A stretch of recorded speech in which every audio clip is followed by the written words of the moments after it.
Hey everybody, so Scott here. I just wanted to record this demo for you guys since I promised another walkthrough of this process. So I'm just going to start from the beginning after the sculpture and go through the whole process of doing our Photoshop layers and paintovers. There's some really awesome stuff up on the forum right now, so I want you guys to be able to continue to explore this process because it's kind of the backbone of everything that I do when it comes to doing a creature design presentation.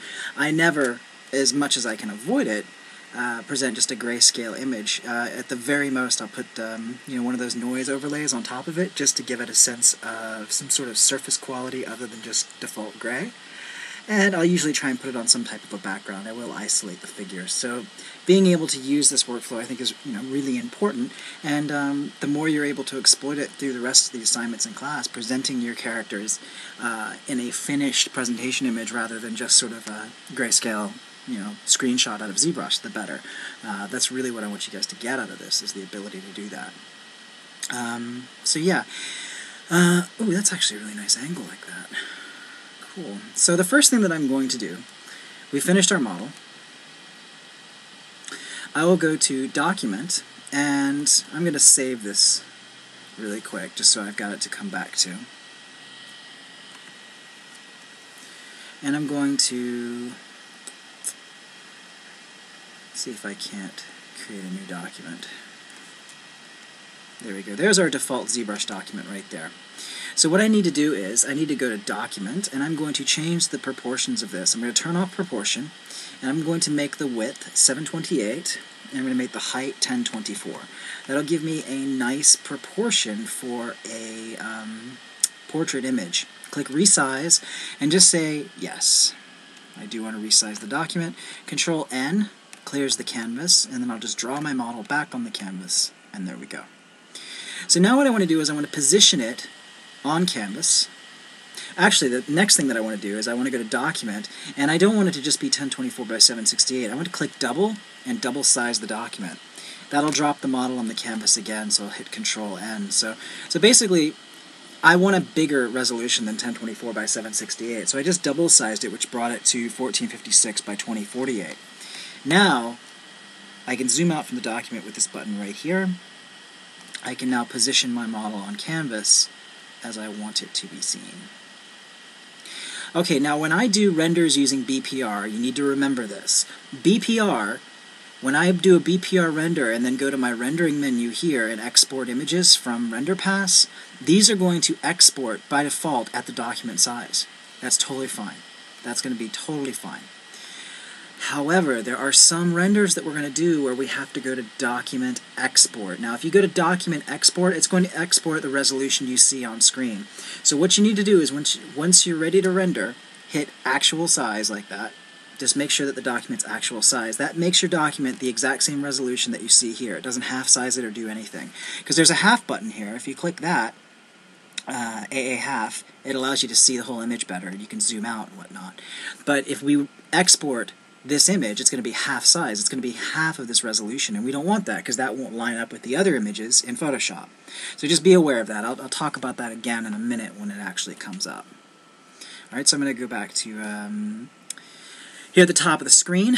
We're going to want to be able to see our timeline. If you don't see your timeline, go to Movie, Timeline, and just click Show. That gives you your timeline. And by default, you're timelining your camera. So whenever I position the model and then click on the timeline, it adds a keyframe. So I've got a few here. So if I use the left and right arrow keys, I can page through these keyframes and see the different positions I've stored. Now I like to do this to get a few nice images of the model, get a few angles that I think are good. And sometimes, when you guys get real fast at this, you can paint up a couple at the same time. You can do a front view and a side view like this. You might want to paint up the back as well. You can just use the same overlay images as you go. It's a little challenging to do two at a time, because a lot of times that paint scheme is developing as you go, but it can be done. It may be a situation where you just want to go back later after you've done your front view. If it gets approved, you can switch over to the back view, or to an alternate view, and then paint it using the same overlays and the same techniques. So just something to keep in mind. Okay, so what I want to do is I want to line up the figure in a way that's actually sort of aesthetically pleasing. In the class, I ended up going with this angle because I felt like it showed the three horns pretty well. since that time, I've actually looked at this angle. I thought this angle is quite nice. If I press the P key, it'll turn perspective on and off, so I can actually adjust the model like this. And I'll probably want to zoom in a bit so I can make better use of my image plane, my picture plane. You know, I want to fill the picture plane with the character. And this has a nice flow running from this upper angle down through the image. You can see this implied line by the horn and the face here. That's kind of nice. I might keyframe that there. If I alt back, there's another nice framing. It sort of obscures the mouth in silhouette, but that is quite cool. And you know, you could also go so far as to come in here and adjust the sculpture a little bit more. I might go to the move brush and pull these mandibles out. Yeah, that's kind of cool. That can break that silhouette there and create a very interesting form there. I'm going to undo that though. I don't want to get too deep into resculpting the figure at this point, since I feel like you've got a pretty good handle on that aspect of it so far. I really want to just make sure that we focus in on the painting. So let's go back to our original angle. Go to this one. Alrighty, so once we've got it on the canvas, we're happy with it, go to File, Save As, and save your ZBrush document. That's going to save all your keyframes, it's going to save your document size, everything that's open will be saved. And that's important because you want to be able to go back to this and render new passes. Because I guarantee you, and this happens to me all the time, 6 months later, 4 months later, 3 months later, or a week later, somebody will come and say, hey, so-and-so has looked at that image, we want to revisit it, can you do ... So that might involve going back into ZBrush and making a new image pass. Like maybe they want to see it with, you know, who knows. But the important thing is that you can open up that model in ZBrush by opening up your project file, and it is in the exact same position, and it's ready for you to render another pass. And the pass that you render will lay exactly on top of your others in your existing Photoshop file. That's what's really important. Okay, so the next thing that we want to do is we want to set up our lighting. And we'll go to the Light menu, and there's the default light here. I'm going to move that over, make that our key light, have that coming down at about 11 o'clock. And then I'm going to turn on the secondary light here, and that's going to be our fill light. I'm going to move this up, and I'm going to turn the intensity up. Now it's going to blow out the image. I'm going to go to the Light menu, I'm going to tap once on that orange box, and that's going to put this light behind the sphere. So now you can see, if you watch the model, it creates this really nice rim light. Now you can color that rim light if you want to. You can maybe cool it off a little bit. Go to blue here. Maybe you want to add a little touch of blue to it. Maybe you want to add a lot of blue to it. Maybe some green. Feel free to experiment with coloring your rim light because you can really impact the mood. I typically don't, because you saw last class how I go in and actually do a little bit of lighting overlays in Photoshop. So I find that if I've got a colored rim light on there, it can sometimes clash with what I decide that I want to go with. Rim light color is easy to do in Photoshop. So when I've got the lighting set up, I'll look at that again. There's two. There's the key light. You might even want to raise that value just a little bit towards 1. And then there's our rim light, which is turned up much above 1, 1.77. Now we're going to go to the rendering menu. I'm going to tear the rendering menu off by clicking the little radial icon there. Remember, you click this right here and it tears the menus off. I'm going to go to BPR Shadow. You need to raise the angle setting. The angle setting will soften your shadows for free. The raise setting. Now you can raise this setting as well. This will increase the number of rays and actually increase the quality of your shadows. I'm also going to go to Render Properties, and I'm going to turn on Ambient Occlusion, which I didn't do in class because we were broadcasting. This is going to give us an extra shadow layer that comes in real handy. Alright, so right here you've got subpix. This is subpixel anti-alias rendering quality. By default it's set to 3. If yours is set any lower, fix it. Bring it up to 3. If you turn it up higher, the render just takes longer. It's typically nice if you're working on a much higher resolution than what we're doing. At this resolution it's probably not that big of a deal, but if you turn this up for a high-res print-ready image, it gives you really beautiful effects. So go ahead and give it a try now, since you're going to be doing some renders. Crank that value. Be careful though, because it can actually make things take quite a bit of time to render. So there we go. We have ambient occlusion enabled. We have shadows enabled. That'll be on by default. Ambient occlusion we had to turn on. BPR shadow, we raised our angle setting. You can raise rays if you want to. If you were to do adjust the L depth here, the L depth cast the shadow away from the light source, so you can actually get a different direction to your shadows if you set this to a negative value. Experiment with that, negative and positive values, and you can see how it changes the directionality of your shadows. I'm going to leave it at 0 for right now. Alrighty, I'm going to go ahead and hit BPR, and we will render and take a look at what we get. And here we go. This is the render that we get. Real nice shadows. I like how this socket's dropping into darkness. Nice definition down here. Looks really good. I think if you recall the shadows on our in-class demo, this is far superior because it's got an ambient occlusion baked in. And that took a bit of time to render. It was probably about 2 minutes, maybe, or a minute and a half. I did it while it was paused. So for you at home, that's not going to make any difference. Just go ahead and turn it on and enjoy the look of your ambient occlusion. So now we need to get these render passes out. And they're under here, under Render, BPR Render Pass. Those are our images. So I'm going to click each one, and I'm going to save them. I'm going to go to my recent places, to Paintovers, Demo, and make a folder called Passes, and I will save it. Just save them with the default names. Just click each one and just hit Enter, and it will save them. There's our ambient occlusion right there. It's very, very snazzy looking. Mask. There we go. Alrighty, now, those are our BPR passes. Now we're going to make more passes using different materials from the Materials menu. The first thing that I want to do, you'll notice that the mask here, that's what we're going to use to isolate the figure from the background in Photoshop. However, you'll notice that this doesn't have the different parts isolated. Somebody was asking about how to paint parts. Well, it's important to be able to separate them out and select them easily with the magic wand in Photoshop. And here we're definitely going to want to be able to do that with the eyes. So if I come over to my Materials menu and I select from my materials the flat color shader, watch what happens. Bink. The eyes are automatically a different color. Now if you've got more than two subtools, then what you want to do is you want to select a color like green and go to Color, Fill Object. And then if you go back to white, that subtool will always display as green. And then you can go to the next subtool and assign red or blue or whatnot. And those will always be color-coded. So I use that when I've got multiple subtools. But if I've only got a head and a pair of eyes, then it really doesn't matter. I don't need to worry about it. So I just use the regular white and then just rely on that darker shade of gray to isolate the eyes. Okay? So for those of you that have multiple subtools that you want to isolate, just go through and pick a color for each one, and you go to Color, Fill Object, and fill that object with that color, and that will make sure that each subtool has a different color code.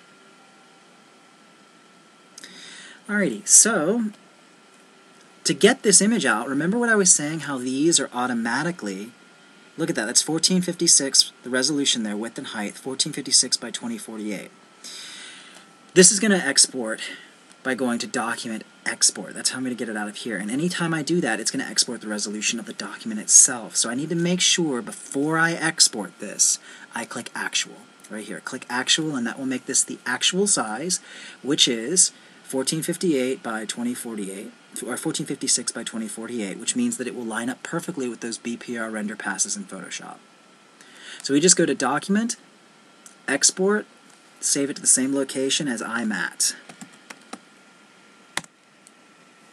Awesome. Alright, so now I'm going to change my material again, and if you happen to have filled your object with color, just make sure you go back to the color white and fill white into all your subtools again to clear out that color coding. I'm going to come over here now and select a basic material 2. I'm going to switch color to black, and I'm going to go to Color, Fill Object. That fills the object with the color black, which is going to give us a really nice specular shine. You might even want to go to your lights here and maybe raise your light intensity just to punch up that speck. There we go. That'll give you a really nice shine. If you want it to be even crisper, you could also go to the rendering menu here, right here under Render, and click Best. And if I'll show you what happens, watch the screen. I'm going to pause the video and I'm going to do a best render, and then I'll be back. And here you go. It just gives you a nicer, crisper speck. You can see it picks up all that little skin detail in there. So this is going to be really nice to have to ping out all those little bits of detail and break up the surface. and you'll have total control over your speck because you can then erase out or darken areas that you want to be less shiny and burn in areas you want more shine. So it's just going to give you more surface control. So I will now go to Document and click Export and call this speck. Alright, I'll switch back to the color white. Boom, boom, boom. Go back to Preview Render, turned off Best Render now. I'll go to Color and Fill Object with white. There we go. So now I'm going to select different material. I'm going to select the outline material. This gives me a nice rim light. I don't often use this. You would put this pass down as a multiply or as a screen blending mode. So if you put this in as a screen blending mode, you'll see the effect that it has. I'll just go to Document, Export, and call this rim light. I usually paint my rim light by hand, really. Now you can experiment with some others. You can experiment with taking out a skin one like this and just doing a Document Export, call this Skin. And that should be good. That's about all we need. So now now we pop over to Photoshop. Now the first thing that I'm going to want to do is convert some of those images that we got out of ZBrush, because I want to run this script here that loads files into stack. It's just going to take all those renders and stack them up into one layered Photoshop file. But for that to work, everything needs to be the right format. So I'm going to go to File, Open, and I'm going to open BPR Depth, BPR Mask, BPR Shadow, and... oops, wrong place. Sorry, I need to go to passes. There we go. BPR AO, BPR Depth, BPR Mask, BPR Shadow. So I'm going to load these. I'm going to click Open.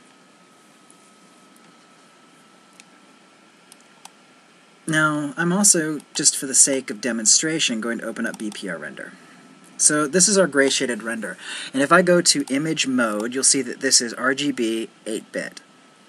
All of my images need to be RGB 8-bit to stack with that script. So if I come to BPR Shadow, you'll see that this is actually multi-channel. So I need to change it to grayscale, and then I need to change it to RGB.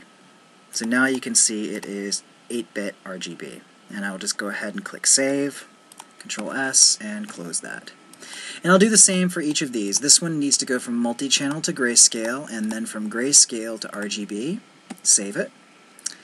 BPR Depth is a little bit different. It's 16-bit, so I'm going to change that to 8-bit, and I'm going to change it to RGB.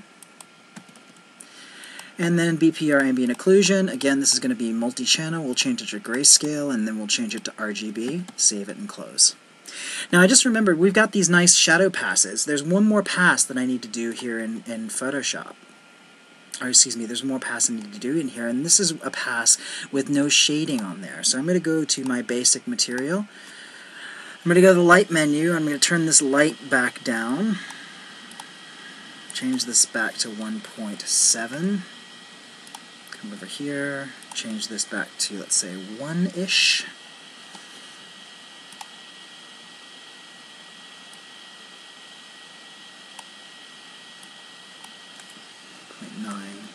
There we go.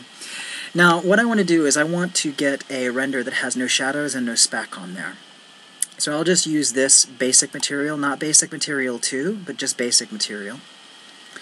And I will go to, I will not BPR render it this time.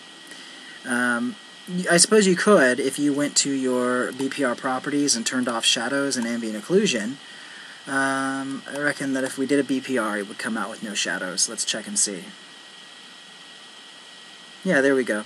That will anti-alias the image, so that's actually probably a good idea. So just turn off your shadows, turn off your ambient occlusion, and then under your render passes, BPR render pass, you will have that one.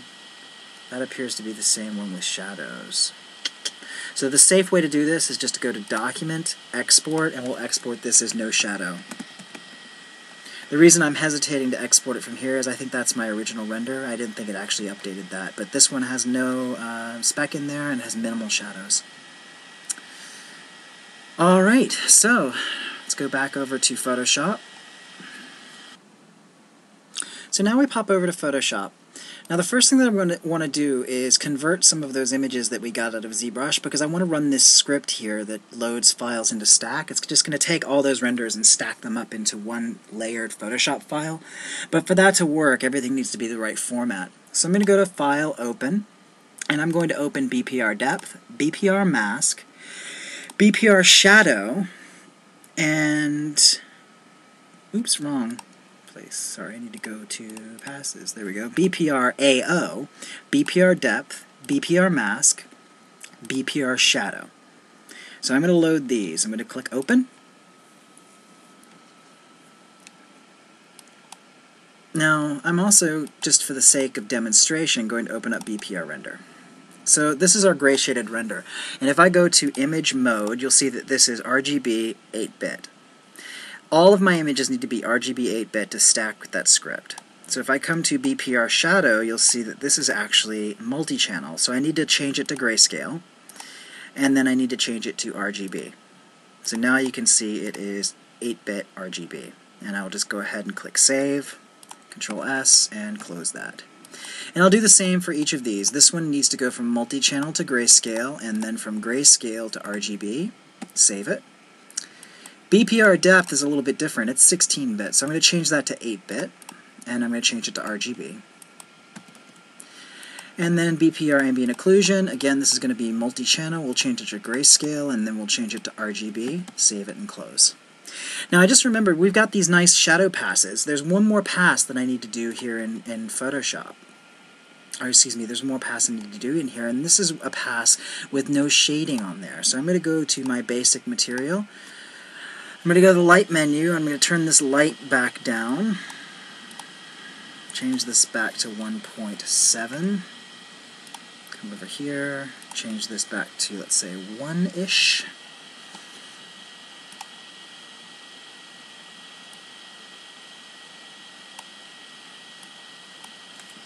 0.9. There we go. Now, what I want to do is I want to get a render that has no shadows and no speck on there. So I'll just use this basic material, not basic material 2, but just basic material. And I will go to, I will not BPR render it this time. I suppose you could if you went to your BPR properties and turned off shadows and ambient occlusion. I reckon that if we did a BPR, it would come out with no shadows. Let's check and see. Yeah, there we go. That will anti-alias the image, so that's actually probably a good idea. So just turn off your shadows, turn off your ambient occlusion, and then under your render passes, BPR render pass, you will have that one. That appears to be the same one with shadows. So the safe way to do this is just to go to Document, Export, and we'll export this as no shadow. The reason I'm hesitating to export it from here is I think that's my original render. I didn't think it actually updated that. But this one has no speck in there and has minimal shadows.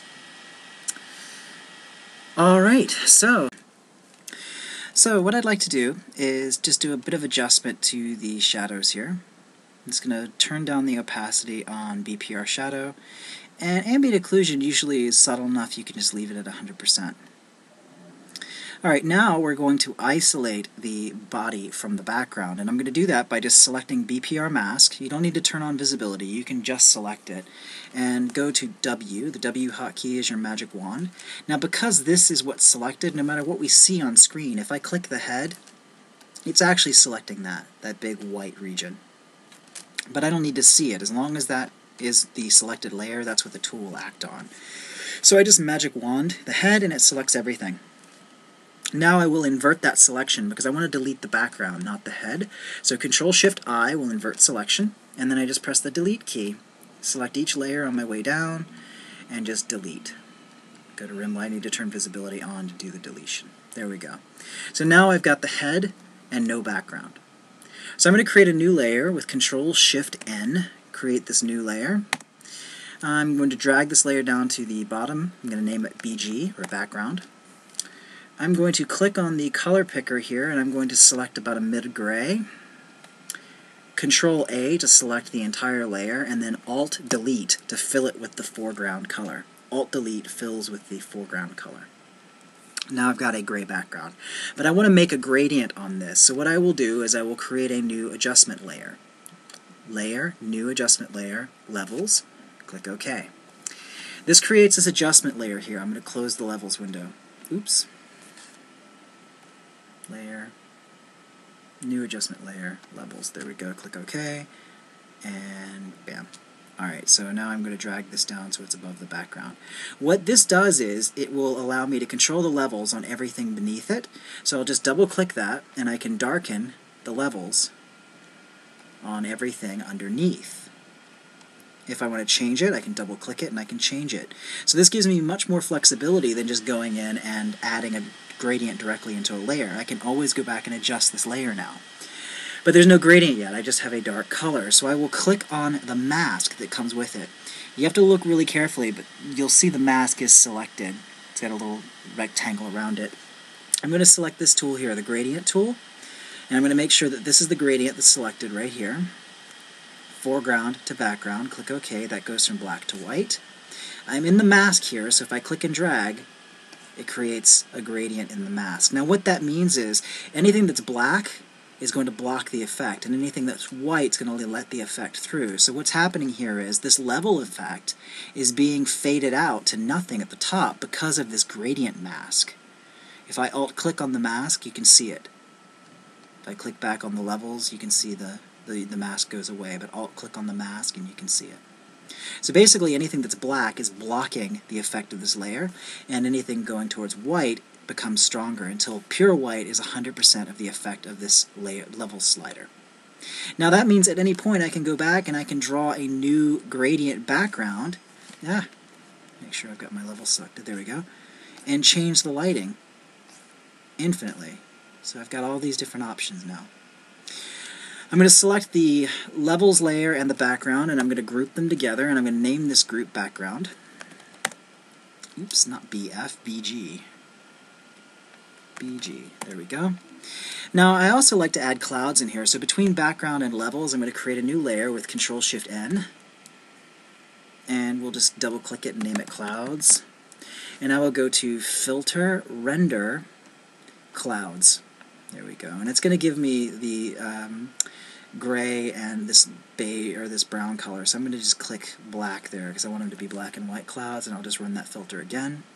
Now the clouds are really tightly packed together, so what I will do is I will just zoom out and press Control-T. Control-T gives me the transform controls to the layer, so if I hold down Control-Shift and then click and drag the outer edge, it will proportionally scale those clouds up. I can move that around until I like the look of it, hit Enter, and now Control-0 brings me back to zooming 100%. So this gives me a nice background here.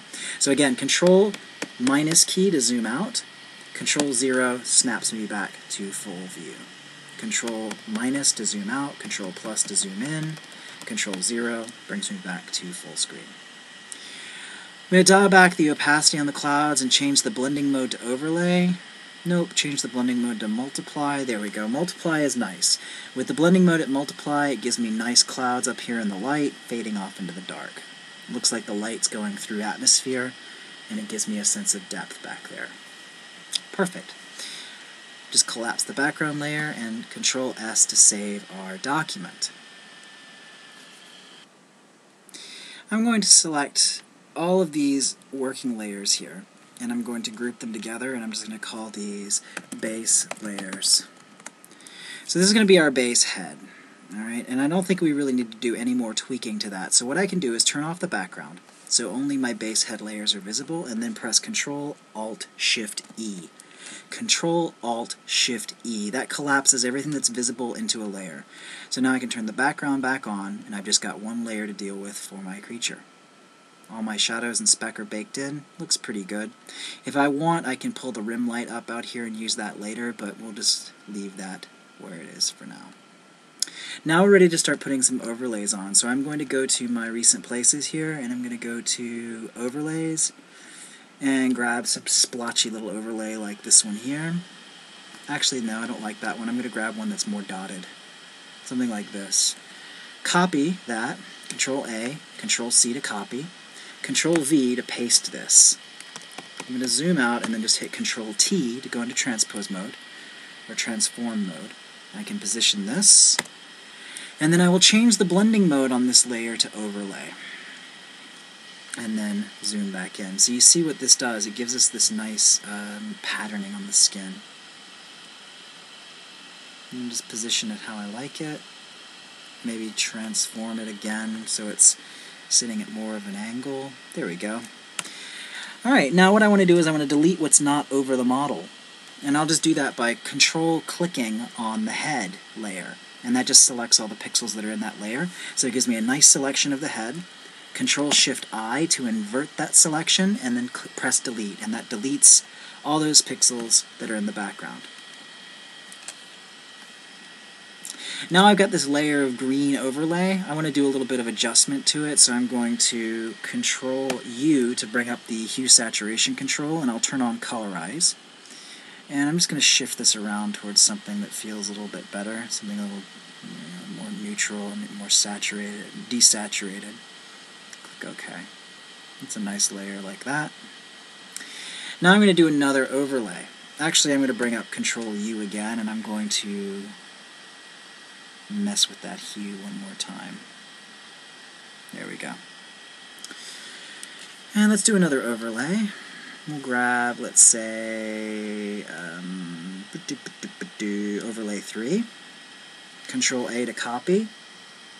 Control-A to select all. Control-C to copy.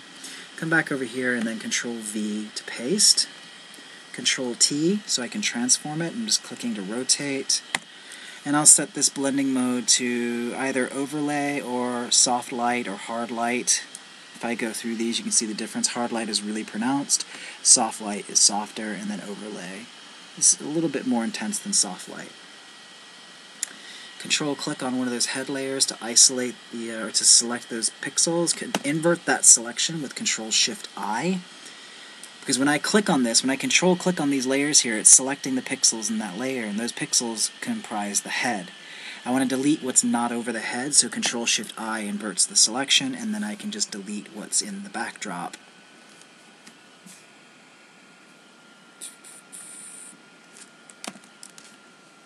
Boom, and delete. There we go. And I want to hue shift this. Turn on colorize.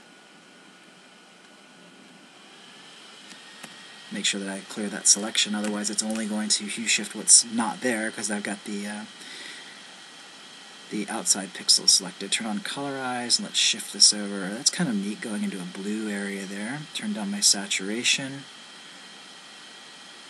Turn down the lightness a bit. That gives me a really nice dark splotchiness in there. That's quite cool. I like that a lot. I'm going to paste in here again. I'm going to transform this down. I want to darken the chest even more, and I will set this to soft light. Now I'll set it to overlay.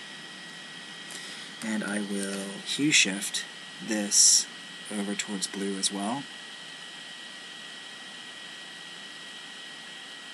Click OK. I'm going to erase out a bit from up here. I don't want it to be too dark, but I do like having some splotchy darkness down there in the chest. So I'm just erasing that out.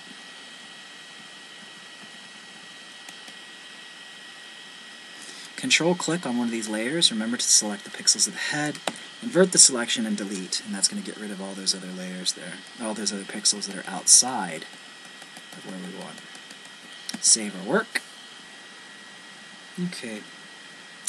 I might dial back the opacity on that layer just a little bit.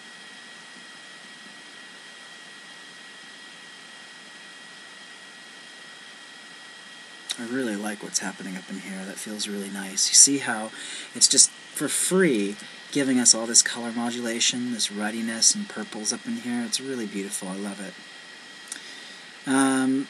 So I am going to zoom out here. And now let's see, let's erase out in this mouth area just a little bit. I'm just tapping it with the eraser just to splotch it up a bit. I don't want to totally erase those colors out, but I just want to bring it back towards gray. But I want to leave some of the the mottling in there, some of the splotchiness for the next layers. I'm going to group these together, and I'm just going to call these skin overlays. This is just going to help me keep organized later, that's all. So I'm going to create some overlays for the mouth, and we'll call those mouth overlays. So I'll just go back to my overlays folder here, go to skin. Oh, that's a nasty one. Let's grab this one right here. And Control A to select, Control C to copy, Control V to paste it in. Ugh. Set it to overlay. The hotkey for that, by the way, is with Control Shift O. So that gives me a really nice fleshy look in there. Let's erase out these bits here. Control click on the head. Remember, Control click on the head to establish that selection. Invert the selection with Control Shift I and then delete, and that's going to delete all that overspray out here, where the image was outside the lines of the head. I just clear the selection just by pressing the M key. The M hotkey is the marquee, and I just tap. So if I have a selection like this,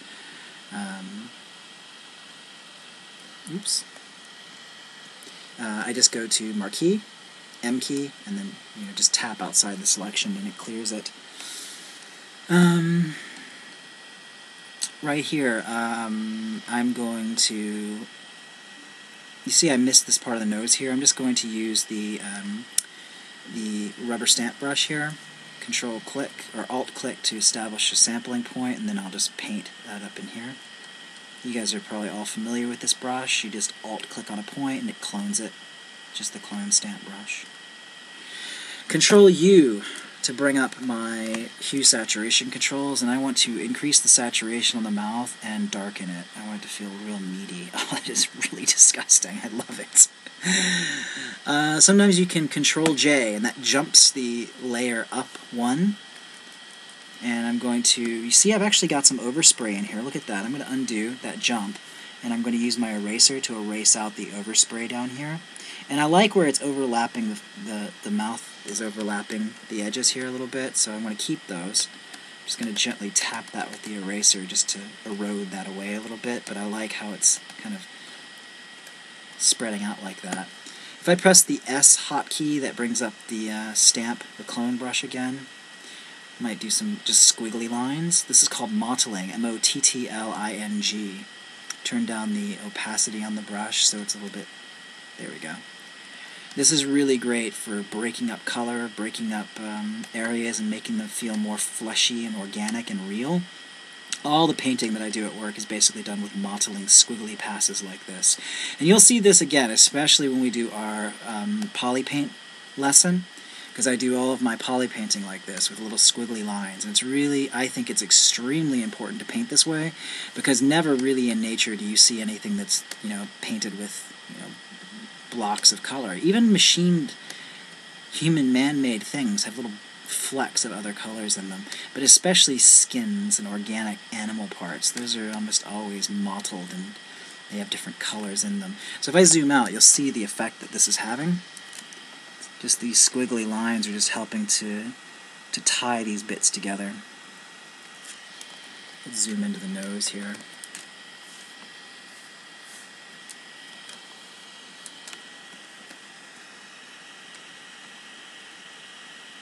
Just making these little squiggly lines.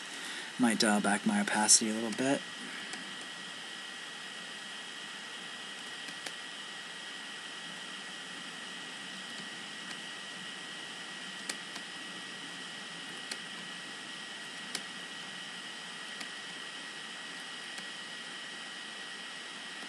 There we go. Really quite disgusting. This makes me so happy. Where it's getting a little bit hard-edged out here, I'm just going to take an eraser, just a soft brush, and dial back my opacity,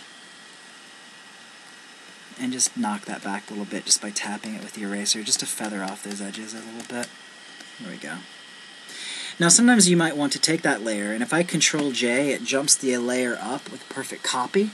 So sometimes it's nice to do that. I'll erase out the edges a bit, but it really deepens the color and enriches it. Really nasty. Control U. Sometimes you might want to desaturate that top layer just a little bit, just so it's not too overstated. So look at the improvement that makes. It really makes it feel meaty and bloody. Really like this, lighter yellowish color in there. It feels like connective tissue. Really quite cool. You can always come in here as well just with a regular old paintbrush and sample colors directly off of your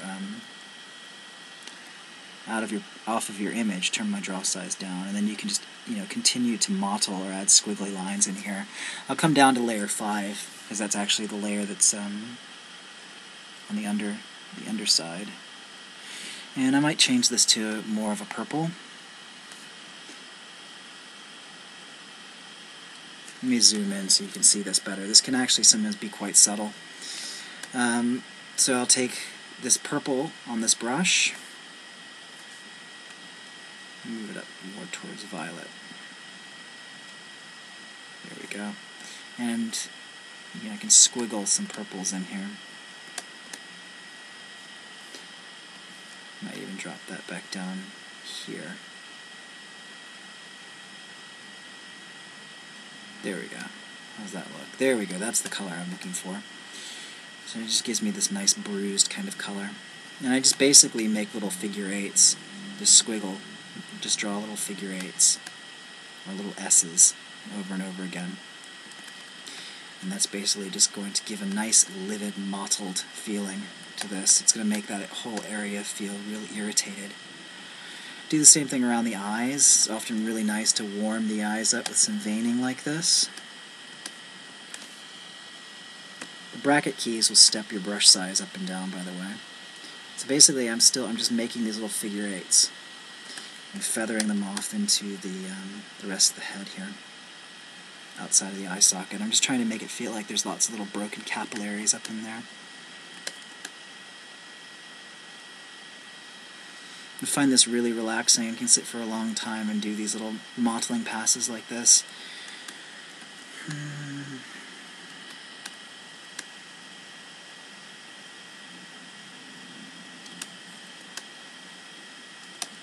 Usually I don't mottle too much up in here. I want it to feel like the skin's thinner and more fragile up in the corners of the eyes here and under the eyes. So if I zoom out now, you can see the impact that has if I turn off that layer. See how that really punches up that sense of... Now, sometimes you can actually make this even more effective if you go to L for lasso. Do a lasso selection just around the eye, and remember Control-J, it jumps up a copy. So if I hold down Control, I can now shift this over and get even more of a sense of mottling.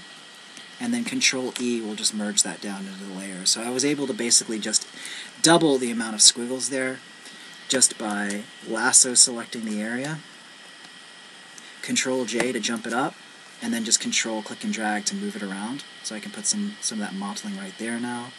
And maybe I'll dial back the opacity on that particular one a little bit.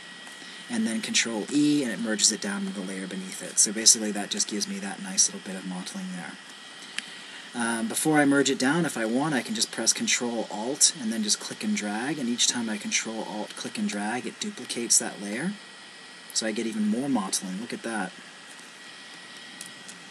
See that? Then I'll just Control-E to merge those layers down, and maybe I'll dial the opacity back a little bit just so they're not quite so overstated. But look at the effect that that has. Lovely. And we will Control-E to merge that down. I'm going to select these two layers and group them, and we'll call this mouth overlays. Just gives me more control later. Okay, so now what we want to do is we want to work on the eyes. Let's save our work. Actually, we don't want to do our eyes yet. We want to do a little bit on the horns here. So I'm going to go back to my overlays, go to the folder and grab this one kind of brown one. Control-A to select all, Control-C to copy, and then Control-V to paste it in. Let's transpose, scale, or transform it to be about the size of the horn.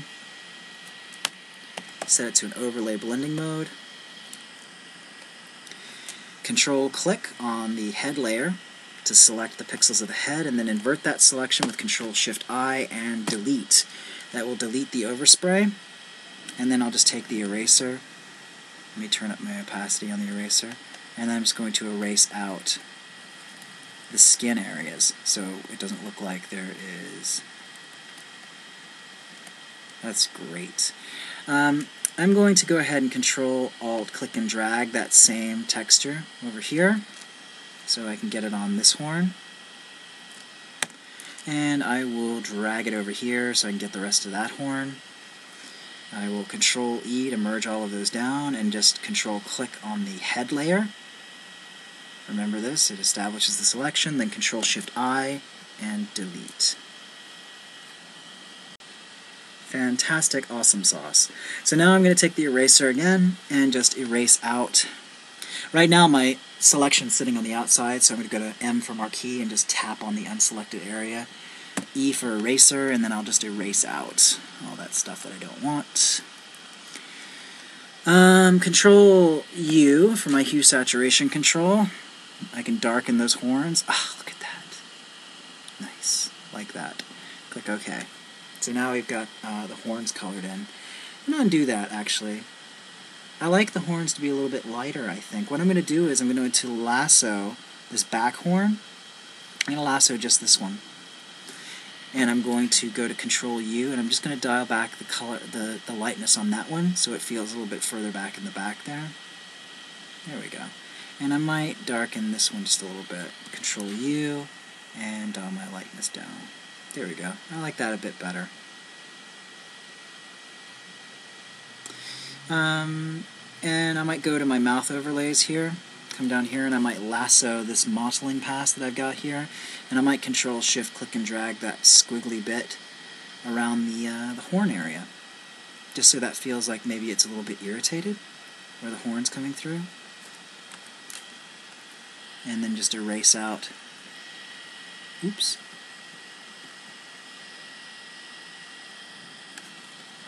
erase out where the horn is, so it's just the squiggles and the skin there. So now that feels all ruddy and irritated there.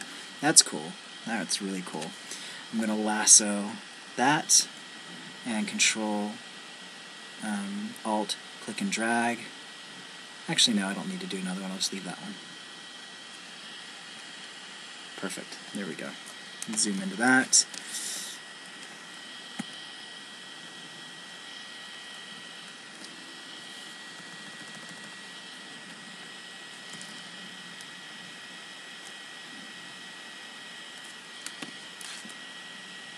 And I'm going to go to my eraser, and I'm just going to erase back those squiggles there just a tiny bit, just so they're not quite so bright. Cool. And I completely forgot the neck mouth here. I need to do some overlays in that. So I'll just go back to my skin swatch here. I'm going to drag it over. I'm going to transform, scale it down. If I hold down Alt, I can click on the endpoints and warp it like that. There we go. Control Shift O, or just set it to overlay up here. That makes it an overlay blending mode. And go to the eraser and erase out any overspray that you don't want. And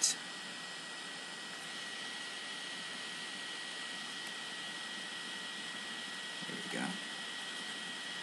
And Control J will jump that layer up.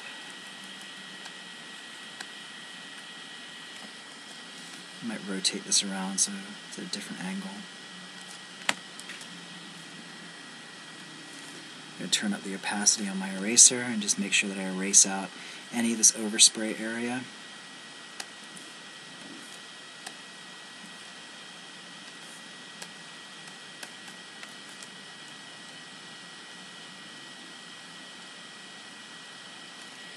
I'm going to merge those two layers down that I've done on the neck here. Make sure I erase out any of these bits up here that are overspraying. Control U, I'm going to darken it and increase the saturation a little bit. There we go. And Control E to merge that down. Zoom into that neck area a bit again. And then I can come in here and I can just manually paint with the paintbrush, just B for brush.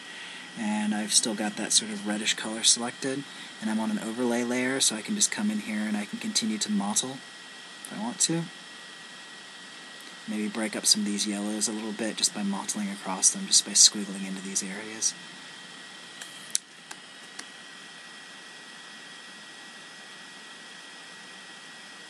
There, that's nice. That breaks up that yellow a bit. I like the yellow, but I don't want it to be quite so pronounced, so just squiggling across it helps break it up and unify it a little bit.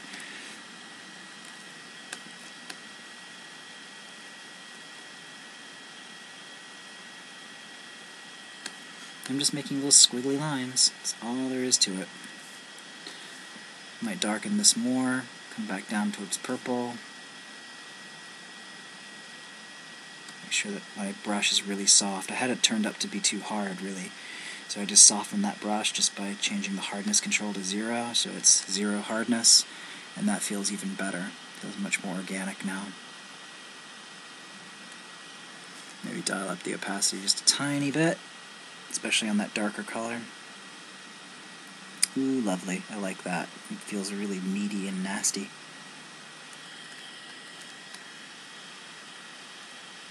Pretty. Usually you get a lot of purples in the gums, so that's why I'm putting these purples in there. Purples and rose colors. Really nice for gums. I'm going to break up these yellows up here as well. Just squiggling. You can see the fingerprint in there. That's really funny. God, look at all that speckling we've gotten for free from just layer after layer of overlay. It's just like, this is actually stuff that would be hard to just paint out of your head. You know, it brings chaos into the mix. You want chaos. You want randomness. There we go. Alright, save our work. I'll show you a neat trick here. If I come back down to my base layers and grab speck again, Control J jumps a copy of the speck layer up, so I can bring that up here to the top. We'll bring it above mouth layers. Look at that, it gives me extra speck. So watch this. If I take that speck layer and just erase out, make sure that my eraser is at 100%, erase the speck out of everywhere but the mouth, it's going to help me make that feel real wet in there. There we go. If I hold down Alt and click on the eyeball, you can see everywhere where the speck is. Then it basically just isolates that layer. Then Alt click on the eyeball again and it shows everything that was originally hidden. There we go. Now if I do Control L for my layers, I can crunch the, or for levels, excuse me, Control L for levels, I can crunch the levels on this and make the speck even sharper so it feels wetter. Or if you spread it out,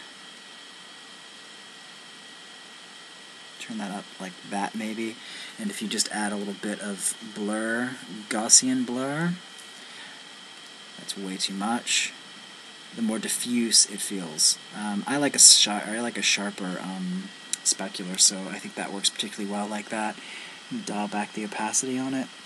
And you can also come in here by hand with the brush, select color white, and harden your brush by turning up the hardness, and you can just pick out areas where you want it to feel wet just by directly painting specular in there. Like in here, you might decide that you want there to be a few more speck hits running down the neck.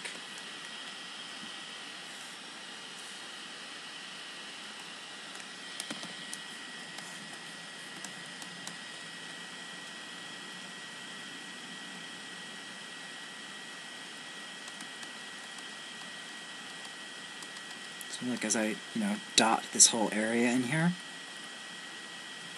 and then zoom out, look at what that does. It makes it feel like there's little pings of light being caught there. Awesome. Okay, so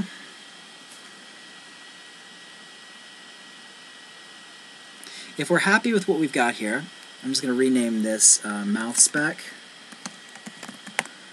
and we'll drag that into the mouth overlay layers. And just make sure that it goes to the top above the colors. And that right there is horn color. We'll call that horn overlay. And just for consistency, I'll group that and call that horn overlays. These are just going to make life much easier for you if you ever have to revisit this and make changes to it. If somebody says, hey, we need you to make this green, you can come back months later to your skin overlays and hue shift these, and everything's still there. So it's good to work this way.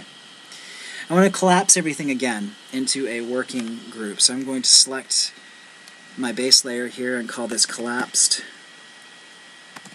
base layers. So I'm going to take this and up to here and Control G to group it, and we'll call this overlays. Now I will turn off background and then Control Alt Shift E, and that collapses everybody together into a new layer. So I can turn background back on, and now I can turn off overlays because this is a flattened version of my overlays.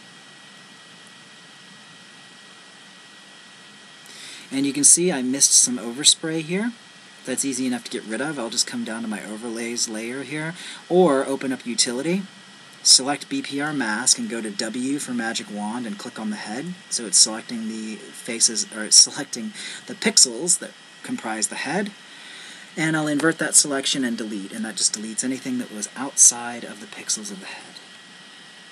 Alright, now we're ready to do some eyes. I'm going to go to eye matte in my utility layers, and I'm going to magic wand select the eyes. Because remember, the eye matte is that. I'm basically just selecting the gray. Turn off visibility on my layer. Select layer 6 here, which we need to rename. We'll call this collapsed overlays. And I will Control J. That just jumps up this layer, which is just the eyeballs. It's going to be much easier for us to select and work on these now. I will Control L to level them, and I'm just going to brighten them a little bit, like this. And we'll call these eyes base. Control J to jump them up a layer, and I will Control click on that layer to select it. And that makes that marching ants selection. If I press Control H, it hides the selections. It's still there. If I press Control H again, it comes back, but it just hides it so it's not in my way. I don't have to look at it. I'll select a brush, and I will select a real nasty, sickly yellow. And I'll paint that on to my eyes and make this an overlay layer. And that just colors the eyes this real nasty yellow. I'll call this, double click it, call it sclera, that's the white of your eye, yellow. Now we want to put in an iris. So I'm going to click a new layer, Control Shift N, and call this iris base. I'm going to use a paintbrush, hardness turned all the way up. I'm going to select the color black. And I want to make sure that my iris doesn't overspray the eyelids, so I will Control click on sclera layer to select those pixels, and Control H to hide that selection. So now I can only paint in that area. So basically I'm just going to take the mouse, use the brackets to make the iris the right size, and just tap. I'll dial the brush down one size when I go to the far eye and do the same thing. There we go. So now I've got iris base. Control J to jump that up, and I will go ahead and select Control click on iris base to select the pixels there. I'm going to soften my brush by turning the hardness down, and I'm going to select the color white. Control H will hide those marching ants. Turn my brush size up, and I'm just going to basically stroke down here where the light would catch the eye, just like this. Awesome. I'm going to create a new layer, call this pupil, go back to the color black, brush hardness all the way up, and then I will just turn down my draw size until it's about the size that I want the pupil to be. Now remember that the pupils are smaller, they look more frightening. So I'm just going to add a really nice dark pupil there, dial down that draw size one more time because it's getting further away when we get to the far eye, and just put that in there like so. It looks a little bit wall-eyed, so I'm going to undo that other. I'm going to undo both of them. Zoom back in. And tap once for that pupil. Tap once for that pupil. There we go. This other pupil is going to fall into darkness anyway, so if it's a little bit off, I'm not going to worry too much about it, but I can just kind of tweak it around like that.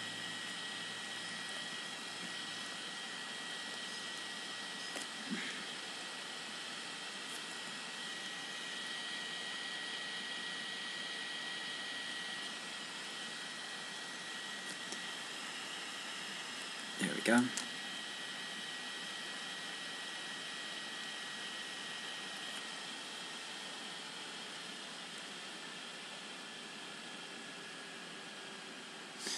Alrighty, so now what we want to do is we want to create some color in here, so I'm going to name layer 6 here. We're going to call this Iris Gray. I'm going to jump that layer up, I'm going to set it to an overlay blending mode, and I'm going to colorize it. We'll turn the lightness down, saturation up, and then we'll just move through our hues here until we find one that we like. Sometimes you need to go to the Iris Gray level and you need to darken that gray just to get the color to show up better.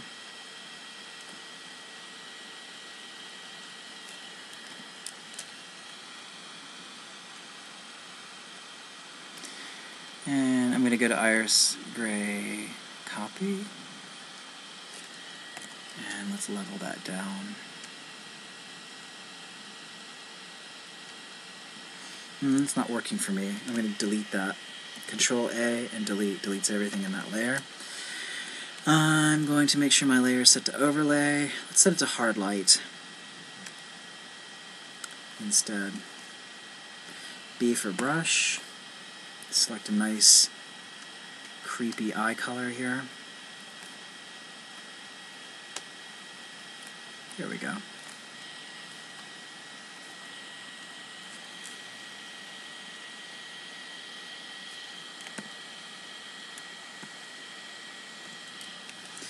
Now we can adjust the saturation and the lightness, maybe even hue shift it a little bit.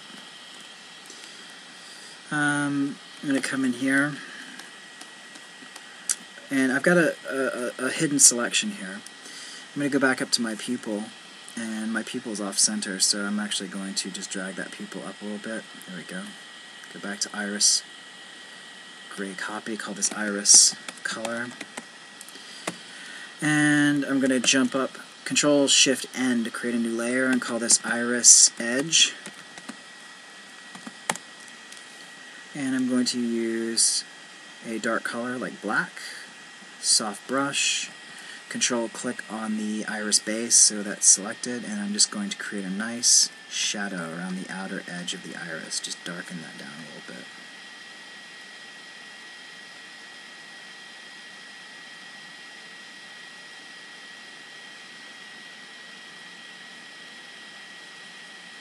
And just add a little bit of iris striation.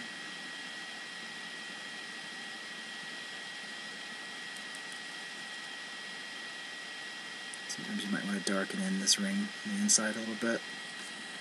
Do the same thing over here.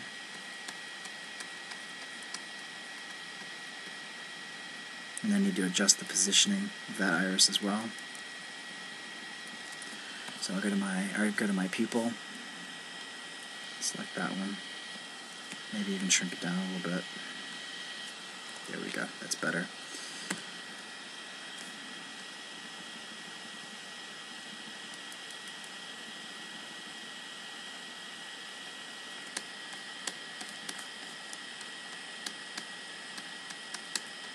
So this brush is going to fall into dark, or this eye is going to fall into dark, and that's okay.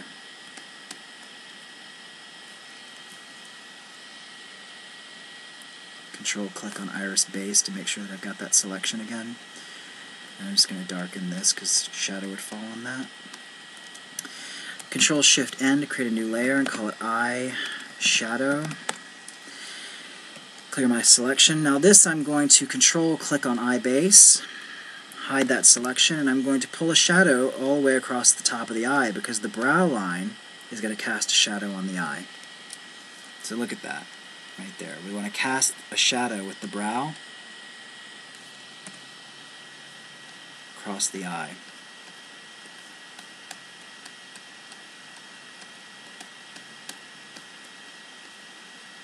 And on the underside of the eye as well, do that.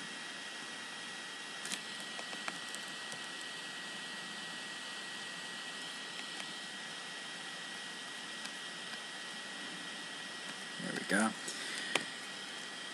Nice. Now to make this feel real, we need to put a reflection on there, so I'm going to Control-Shift-N, call this Reflect, select color white, harden the brush a bit, and just make sure that I've got white selected and my brush is at 100%. 100%.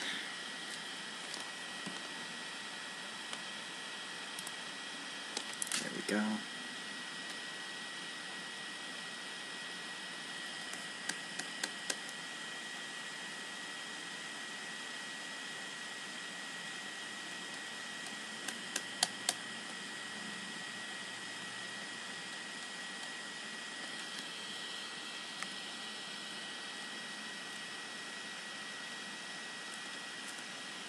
There you go. It's a nice eye. Pretty cheap and easy for, painting it in by hand. Doesn't have to be very hard to paint an eye in by hand.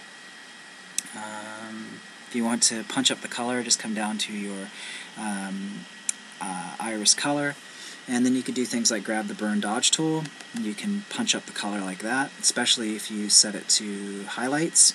You can really ping it out. I would use that very judiciously, though. Alrighty.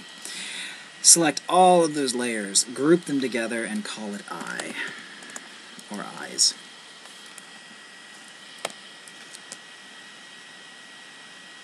Alright. So now we're going to do some atmosphere. Okay, so now we're ready to add atmosphere. I'm going to create a new layer, Control-Shift-N, and we'll call this Warm Light. Grab the gradient tool, and this time I'm going to change from the foreground to background to foreground to transparent. I will select a warm hue for my key light, and then I will drag from the direction that my key light was. And I still have a selection there on the eyes.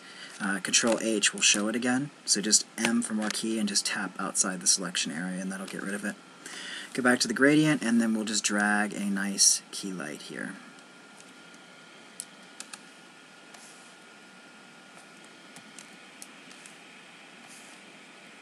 There we go. Set that to overlay. And then we can always Control U to hue shift that around if we want. Turn up our saturation. That's nice. Drop down the opacity. It's actually warm. That's that is on the cool end of the warm spectrum, that color there. Control-Shift-N, and we'll call this Cool Light. And we will select something cool.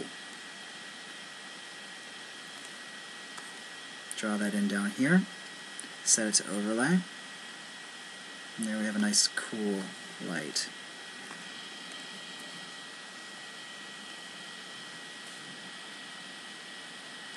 There, draw that again.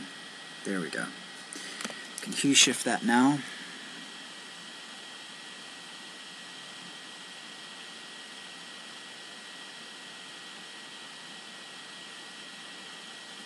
Turn down the opacity. Gives us a nice cool light there. Now we're going to add a new layer. Call it Clouds. I'm going to move it under the warm light and cool light and just go to Filter, and I can just run clouds again. It's going to grab foreground and background, remember, so I'll change it back to black and white and then just run clouds. Zoom out and Control T. Scale those clouds up. And then I'll dial back the opacity. And then I will just erase out any bits of clouds that I don't want over the focal points. So I'm going to erase clouds out of the face area and these horns up here. This is the important part of the face I want you to pay attention to. So I'm going to erase out of these areas here just by tapping with my eraser brush. And I can go to Filter, Blur, and I can Gaussian blur those clouds a little bit more.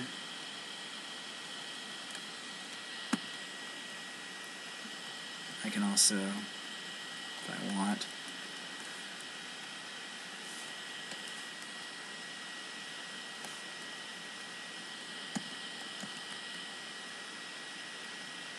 I can clone stamp some clouds from other areas if I prefer the look of them from somewhere else.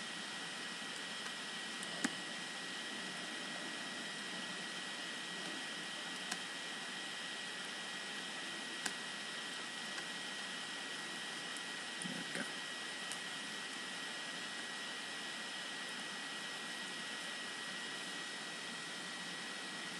And you can always jump the cloud layer up with Control J if you want to cluster more clouds down around the base, just to hide the unfinished parts of the model there. Dial back the opacity on that, and just Control E to merge it down. Alright, now we're going to add one more layer, or a couple more layers. We're going to add a layer, adjustment layer, levels. Click OK. And this is where we bring everything down towards dark. And then we put another gradient here. Remember, foreground to background. Select the mask, and then we just go shoop, and we add our light pass here. Now you could do a straight gradient like that, or you might choose to do a radial gradient from this point out. There we go, that's kind of nice. You can dial back the opacity on that lighting pass. Now we want to add some noise. So I'm going to go back to my overlays here, grab like overlay 7, copy it, and paste it on. And we'll use the transform controls here to scale it. Set it to overlay, and then just dial back the opacity on it, and that just gives some tooth to the image. Let's close all these other images here.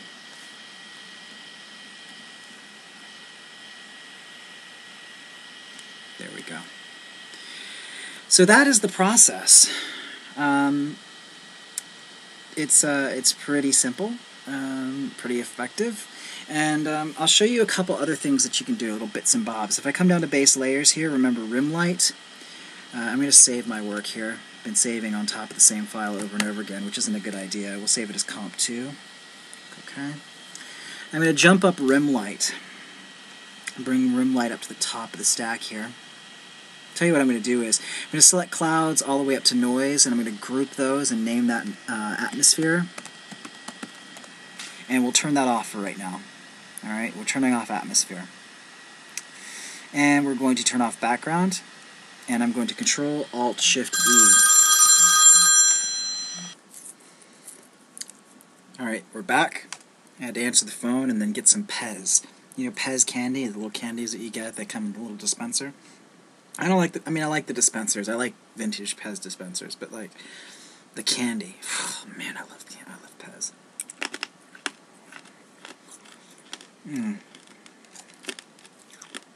If you don't have Pez, you should totally go out and get some.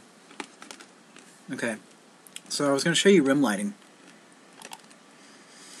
Got the rim light pass here. If I turn that on, just like I did earlier, remember I can go in with the eraser, just erase out in the areas where I don't need that rim light. And I'm going to keep it just confined to this edge here. There we go. So if I alt-click on it, you can see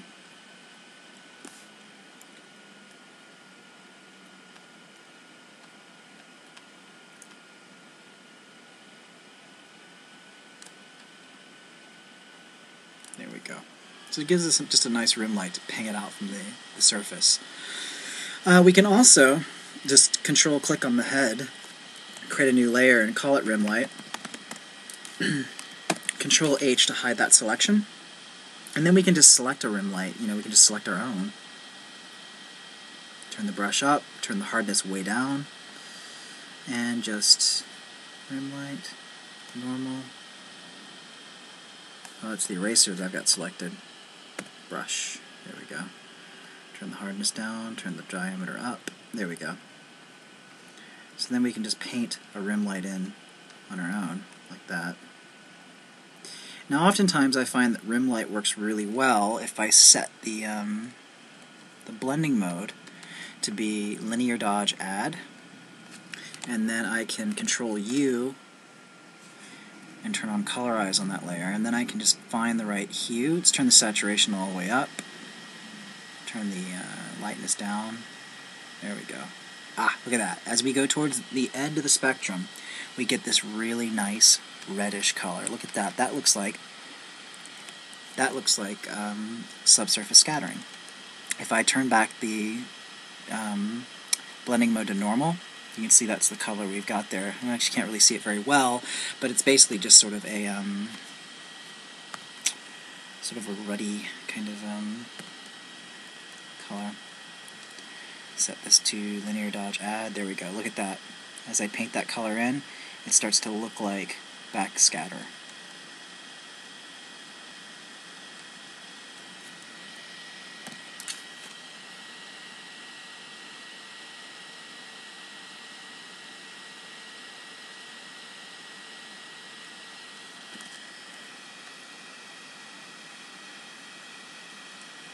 Control J jumps it up, and you see the more copies that we jump up, the more pronounced that backscatter, waxy effect can become.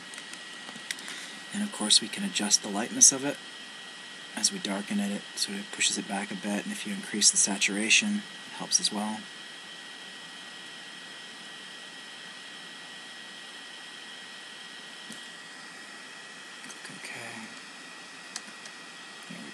So it's just kind of a neat trick there if you want to paint in some subsurface scattering.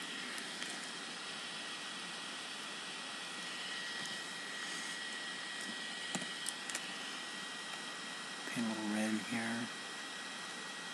And it works really well on the ears, of course. Totally forgot about putting it on the ear there. And sometimes I just run a little bit of it down the edge of the shoulders. Not on the jawbone, we don't want it there.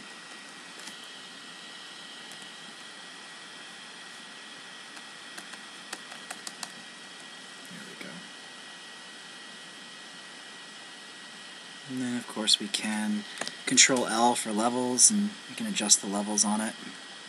Sometimes if you punch it up really high like this, get a really nice glow out of it, and then you just need to go in with the eraser and just knock it back a bit. It works really, really well. So that's your subsurface.